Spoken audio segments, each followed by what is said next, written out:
So I wish to express my gratitude to Ajahn Sumedho and the Wat Atammayatarama committee for inviting me today to attend the Dhamma and give a Dhamma reflection.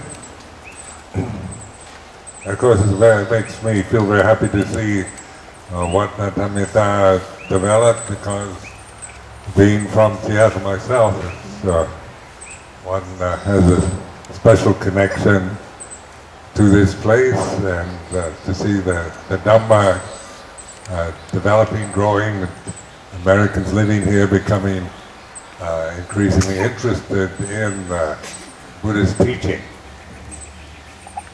And of course this is, I've been involved with Buddhism for over 50 years, when there was hardly any interest at all in the United States. There was in the I was in the Navy during the Korean War, and it was there that I encountered Buddhism in Japan, Zen Buddhism, and becoming interested in that. And in those days it was very difficult to find any literature in English on anything Buddhist. Our home port was San Francisco, so I'd go and look in the various bookshops there, looking for anything I could find, and finally found books of D.T. Suzuki and Alan Watts. That was the beginning of an interest that was triggered off, that began. The catalyst was a visit on a naval ship to Japan, and then 50 years later, I'm still at it. It's been a lifetime's endeavor to put it into practice. My experience in Thailand, of course, was I went to Thailand to find a teacher to teach me the practice of bhatipatha, meditation.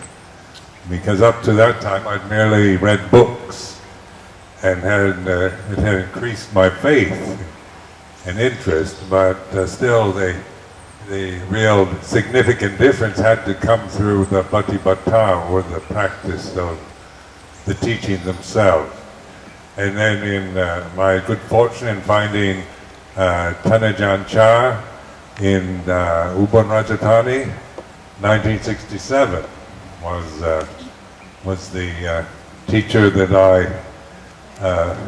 where I developed a lot of faith and trust, and so I stayed in Ubon for about 10 years.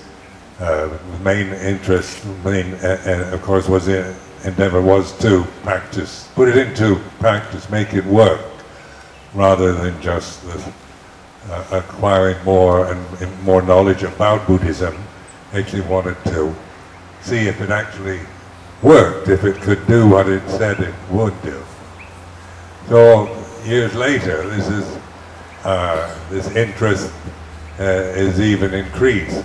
Practice has increased the amount of faith, the panya, the wisdom, to the point where I feel very confident and grateful at this part of my life. There's tremendous gratitude to the Buddha for establishing such a fine and useful practical teaching 2,550 years ago in India, that still is still of great use and still can be practiced in modern situations, such as here in Seattle or in modern Western countries that had never had any real interest in Buddhism before.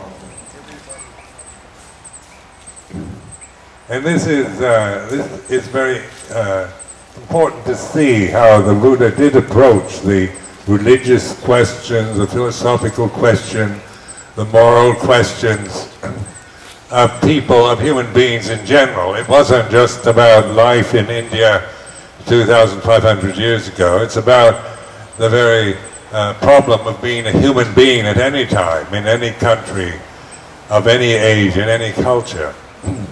So at this time, let's say the growing interest in Buddha's teaching in countries such as this, the United States, is due to the great need that we have for wisdom, developing, cultivating wisdom.